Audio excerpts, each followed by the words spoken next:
जैन कहानियां बहुत गहरे अर्थों को अपने भीतर समेटे हुए होती हैं। इनमें बिना कुछ कहे सुने भी कई बार संदेश दे दिए जाते हैं। ऐसी ही एक बेहतरीन कहानी है। जिनशुआ और उसके गुरु लियाओई एक वीरान पर्वत शिखर पर रहा करते थे। लियाओई एक पहुंचे हुए संत थे, लेकिन वो ऐसा कोई कार्य नहीं करते थे जिससे उनकी ऊंचाई का कोई अंदाज लगा पाए। उनका शिष्य तक उनकी महानता को अच्छे से नहीं समझता था। वो अक्सर गुरु से सत्य को कहने की जिद करता, लेकिन गुरु उसे टाल देते थे, क्योंकि गुरु जानते थे कि शिष्य अभी परम सत्य को समझने की मनोस्थिति में नहीं पहुंच सका है। उसे पकने में अभी समय है।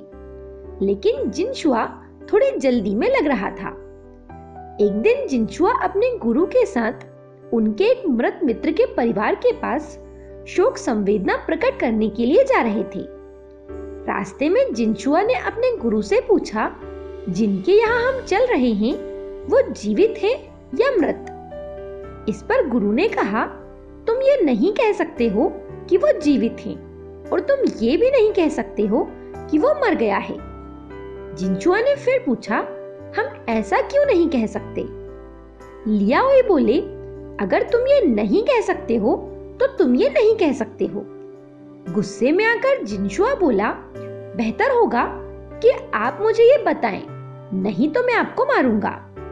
तब लियाओई ने कहा, अगर तुम मुझे मारना चाहते हो तो मारो, लेकिन मैं फिर भी ये नहीं कहूंगा। जिनशुआ बोला, आप कैसे गुरु हैं? आप जानते हैं और फिर भी अपने शिष्य को नहीं बताते हैं। गुरु ने कहा, अगर मेरे बिना कहे तुझे ये समझ नहीं आ रहा तो मेरे शब्द भी व्यर्थ ही होंगे। अगर आप नहीं बताते तो इस बात को भूल जाइए, बस अब बहुत हो गया। ये कहते हुए जिनशुआ ने अपने गुरु को बहुत मारा और उन्हें छोड़कर चला गया। कुछ समय के बाद लियाओई का देहांत हो गया और इधर जिनशुआ ने एक और गुरु को खोज लिया, जिनका नाम लियानशान था। समय बीतता गया। इस दौरान संयोगवश एक बार फिर ऐसी परिस्थिति बनी कि उन दोनों को किसी के यहाँ संवेदना प्रकट करने जाना पड़ा। जिनशुआ ने अपने नए गुरु से भी वही सवाल पूछा कि हम जिनके यहाँ जा रहे हैं वो जीवित है या मृत? लियानशान ने जवाब दिया, तुम ये नहीं कह सकते हो कि वो जीवित है, और तुम ये भी नहीं कह सकते हो कि वो मर गया है। ये सुनने पर जिनशुआ को आत्मज्ञान हो गया। जो शब्द पहले गुरु ने कहे थे, वही शब्द दोबारा सुनने पर जिनशुआ को आत्मज्ञान कैसे हो गया? ये एक बड़ी पहेली है। असल में गुरुओं की यही सबसे बड़ी समस्या होती है कि झूठ वो बोलना नहीं चाहते और सीधे सच बोला नहीं जा सकता। अगर कोई जीवन को ही नहीं समझता तो वो ये कैसे समझ सकता है कि मृत्यु क्या है? अभी तो आप जीवित हैं, पर अगर आप ये नहीं समझ पाते हैं कि आप कहाँ हैं, तो फिर उस बात को आप कैसे समझ पाएंगे जो अभी होनी ही बाकी है? मृत्यु नाम के भ्रम को सिर्फ नासमझ लोगों ने बनाया है। मृत्यु जैसा कुछ भी नहीं होता, यहाँ सिर्फ जीवन है। अगर आप जीवन को समझते हो तो आपको पता चल जाएगा कि आप जिसे मृत्यु कहते हो वो जीवन का बस एक और आयाम है। अगर आप मृत्यु को जानने समझने की कोशिश करेंगे तो आप बस कई तरह की काल्पनिक कहानियां गढ़ लेंगे। आप मृत्यु को समझ ही नहीं सकते, क्योंकि आपके लिए ये अभी हुई ही नहीं है। अगर आप मृत्यु को जानना चाहते हैं तो आप इसे बस अनुभव करके ही जान सकेंगे। अगर आप जीवन को इसकी पूर्णता में जानते हो तो इसमें मृत्यु शामिल है, और इसे जानने का बस यही एक तरीका है। हमारे लिए ये कहना कि कोई व्यक्ति जीवित है और कोई व्यक्ति मर गया है, ये बस सामाजिक रूप से ही कोई मतलब रखता है।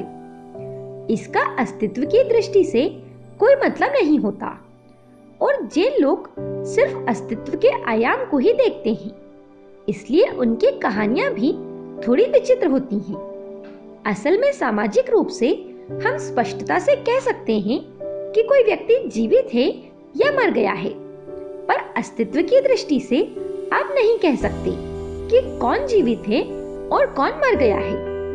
आप ये भी नहीं जानते कि आप जीवित हैं या मर गए हैं।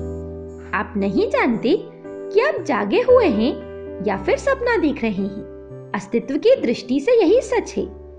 अगर हम अस्तित्व की दृष्टि से जानना चाहते हैं कि क्या वास्तविक है और क्या वास्तविक नहीं है, तो हमें जीवन की ओर ध्यान देना चाहिए, क्योंकि जीवन तो अभी ही है और हमारे पास यही एक दरवाजा है जिससे होकर जानने का मार्ग मिलता है। आप वास्तविकता के बारे में जो भी जानना चाहते हैं, तो उसके लिए जो भी दरवाजा है, मार्ग है, वो अभी ही है। ये ऐसा है कि आप इसमें बस इसी पल से प्रवेश कर सकते हैं। जीवन बस यही है जो यहाँ और अभी है। आप सिर्फ उस तक ही अपनी पहुंच बना सकते हैं। जो यहाँ नहीं है वो बस एक कल्पना है। अगर आप किसी ऐसी चीज के पीछे जाने की कोशिश करते हैं जो अभी नहीं है, तो आप बस उल्टी सीधी कल्पनाएं ही कर सकते हैं। पर अगर आप उसकी तरफ ध्यान देते हैं जो अभी यहाँ है, तो जो भी जानने योग्य है उसे आप अभी समझ सकेंगे। चेन कहानियां ऐसे ही संकेतों में चलती हैं। ऐसी ही एक कहानी है जब एक बुढ़िया ने संत की परीक्षा लेने के लिए एक वैश्या को उसके पास पहुंचा दिया, और वैश्या ने संत के साथ ऐसा कुछ किया जो कोई कभी सोच भी नहीं सकता। इस वीडियो के लिंक मैं एंड स्क्रीन और डिस्क्रिप्शन बॉक्स में दे रही हूँ। आप चाहें तो उसे भी आप देख सकते हैं। जिनचुआ की ये कहानी आपको कैसी लगी, मुझे कमेंट करके जरूर बताएं। मेरे साथ बने रहने के लिए आप सभी का धन्यवाद।